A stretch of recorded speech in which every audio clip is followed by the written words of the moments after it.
Hey guys, real quick before the video starts, I'd just like you all to take a look at this picture. This comment says, have you seen the new God Wars dungeons coming out this month? Check it out, and there's a link with the comment. Most of you already know this, but I have gotten emails and messages from people who have fallen for this trick. Guys, that is a fake Moplox YouTube account, and I did not write that comment. If you click on the link in this comment, what's going to happen is that you're going to be redirected to a web page that looks exactly like the RuneScape login page, and it's going to ask you for your username and password, and if you enter your username and password, your account will be hacked immediately, probably almost seconds after you do enter your personal details. Guys, the way you can see whether or not this is the real or fake Moplox is by doing this. Hover your mouse cursor over the Moplox username and then you're going to see a pop-up. And that person is either going to have 0 subscribers or it'll really be me who will have 60k subscribers. Also, I never post links in the comment section, so obviously this is fake. I know most of you guys already know that this isn't me, but I figured for the people who have had their accounts hijacked, I should probably mention this for future reference for anybody else who doesn't know about this. Thank you for hearing me out, guys, and I hope you guys enjoy the video. Number 10, the Hill Giants. When I was a noob, I had no idea that you needed a brass key to get into the shack west of Varrock. I knew the shack existed and was locked, but I had no idea what was down that ladder. I later lost interest in the shack with the mysterious ladder and continued on adventuring and eventually found myself in Edgeville. I knew I wasn't strong enough to survive the skeletons in Edgeville dungeon, but I ran through them anyway with what little food I had. After dodging skeletons and hobgoblins and being almost dead, I stumbled onto the Hill Giants. There were loads of people training there, and this was the first time that I ever saw a giant in RuneScape too. I was pretty overwhelmed to say the least, but I knew I was about to die. The only option I had was the ladder next to all the giants, so I climbed up it, and I soon realized that I was trapped inside that same shack that I saw earlier. Back in these days, there was no home teleport method, so if you were stuck somewhere, you either braved the odds or you died. I knew I should have picked that key up that I saw when I ran past the hobgoblins, and now I knew more than ever what it was actually for. I tried running back to get the key, but level 42 hobgoblins and having only level 3 combat didn't exactly mix well, and I'm sure you guys can guess what happened when I ran back after it. Number 9, the Dwarven Mine. The dwarves weren't really ever an issue because they never attacked me unless I attacked them, which I rarely did anyway because I sort of felt bad and I thought it would be wrong to attack a little person. Anyway, I ventured deeper into the mine where I soon realized that this mine didn't just have clay, tin, and copper ores. I soon saw loads of coal and gold ore and mithril ore and addy ore as well. I knew I couldn't mine any of it back then, but I figured it might come in handy later on in my adventures. Because of all the scorpions, though, I was hiding behind all those ores. I had to get out quick because I knew I wouldn't be able to survive down there much longer, and seeing that level 32 King Scorpion amongst the other level 17 ones didn't exactly motivate me to make a move either. I could have ran back to where I came from, make it back to the dwarves where it was safe, or I could make a break for that staircase that was closer to me, but it was next to the level 32 King Scorpion. I didn't know where that staircase went at the time, and the world of RuneScape so far had seemed pretty threatening, and I was actually afraid to find out where that staircase led anyway. I wished I would have known that it was Falador up there because I made a break for it through all the scorpions to try to get back to the dwarves, and that didn't work out so well. Number 8, the Stronghold of Security. Before the Stronghold of Security entrance existed within the ores at Barbarian Village, there was just another ordinary rock in its place. I'll never forget the day I logged in and saw everyone running around with rainbow boots. In Free Worlds, you only get leather boots, and maybe some mime boots if you get lucky enough to get the random event back then. I had to have those boots, and I quickly contemplated whether the boots were worth it or not, because the farther I went into the dungeon, the tougher the monsters were that I was trying to dodge. Either way it went, whether I continued towards the boots or back towards salvation, I was still challenged either way, so I figured I'd go towards my goal of getting the boots. But I almost turned back as soon as I got to the last part of the dungeon that had all the Ankus and shades in it. I was so close, and I knew I couldn't turn back now, or so I thought. If only I had known back then just to crawl back up the ropes and the vines, I would have been at the surface again. But unfortunately, I didn't know that because I was a noob. I attempted to run past the Ankus, and disappointment soon followed. Number 7, the Blue Right Dungeon. By the time I began this quest, the Knight's Sword, I was a little more skilled in combat, and by combat I mean running away from stuff.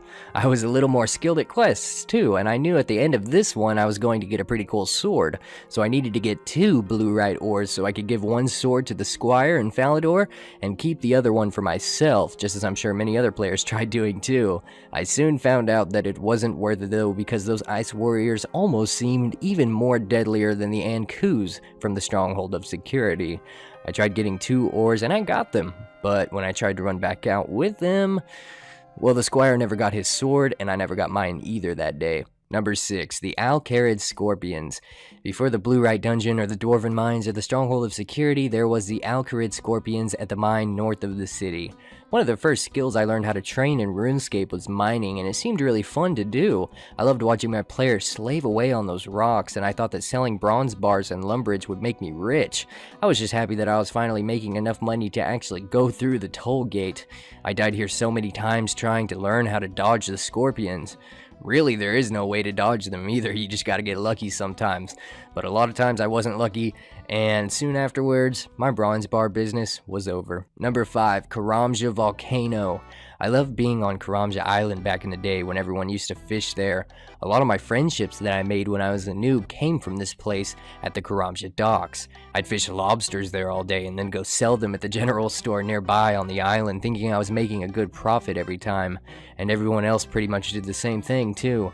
But one day when nobody had a tinderbox or an axe to light a fire for the people fishing there that wanted to train cooking, I decided to explore.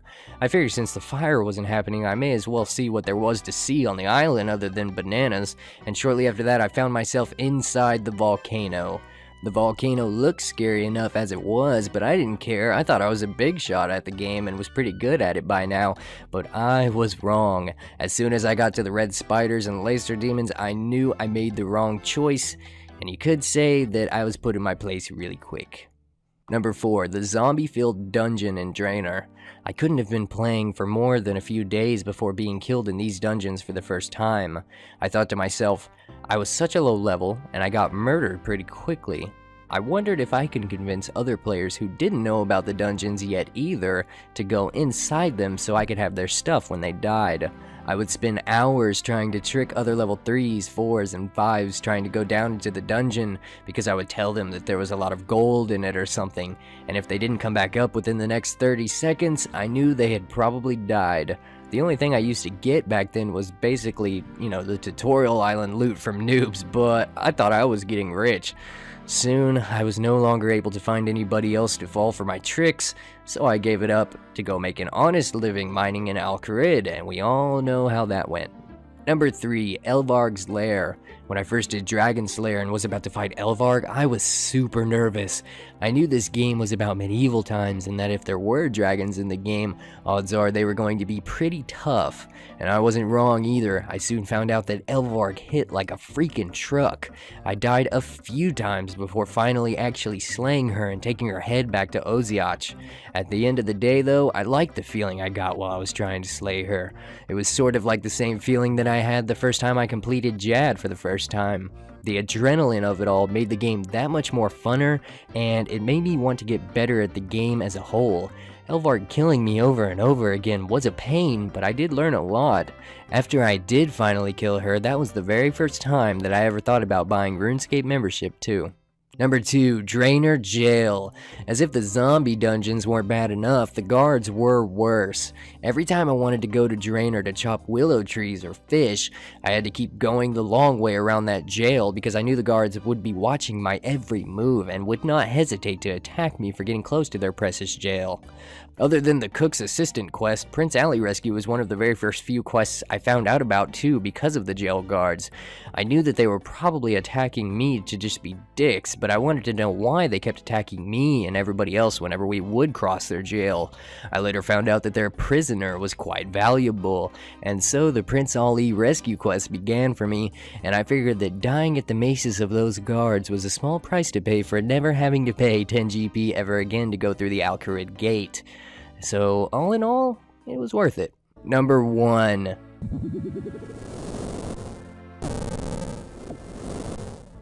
Everybody recognizes that sound. That was an Earth Strike spell, and you can probably guess what number 1 is now. The very first place most, if not all of us ever died or was lured to in RuneScape, the Dark Wizards located at the entrance of Varrock. I died here so many times. People lured me here. I died walking to Varrock and not looking at the screen. I lured people here, and if I remember correctly, this really was the first place I ever died in RuneScape as a level 3. Even still to this day, there's a certain amount of caution I take passing those wizards, and I don't even know why anymore. I face some of the toughest monsters in RuneScape that I am actually quite comfortable with being next to nowadays, but these guys will forever hold a place in my heart that's filled with a sense of suspicious alertness, all because of what they did to me time after time again when I was a noob.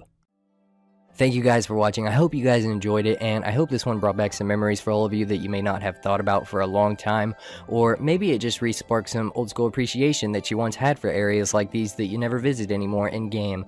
I had a lot of fun making this one, and also, by the way, we're now at 60,000 subscribers on the Moplox YouTube channel. That is absolutely insane, man, and I never thought I'd be making videos and live streaming for a living now. You've all really changed my life, and I owe you guys everything, so thank you. Also, I would like to shout out a friend of mine, and his name is Mr. Adelaide RS, RuneScape Vlogging Extraordinaire, and if any of you guys want to check out his videos, he makes videos about RuneScape 3. For those of you that like that game version, I think you may enjoy his videos. I believe they definitely deserve more views, and I'm happy to try and get that process going for him, and plus maybe it'll just be something new for you all to watch that you actually might really enjoy, so definitely go check him out. He seems like a great guy. Also, I have a few people to thank this go around. These people donated to the YouTube channel via the support button on the YouTube channel out of the kindness of their own hearts. So thank you, Flamin' Nation, Brian, Hell, and Nathan for donating. It really means the world to me, guys. You're all great human beings. Also, guys, please let me know if I did my job right on this one by just taking a few seconds, since it took me 7 hours to make it. Just take a few seconds to like or dislike the video. Whichever one you choose, I won't be mad. I just want to know if I'm doing my job right. And plus, likes and dislikes, regardless of whichever one this video gets, it actually gets the videos out there more for other people to watch too. So that's good all around. And leave a nice little comment down below for me to reply to. Thanks again, everybody. Happy Father's Day, all you fathers out there, and I'll talk to you guys later.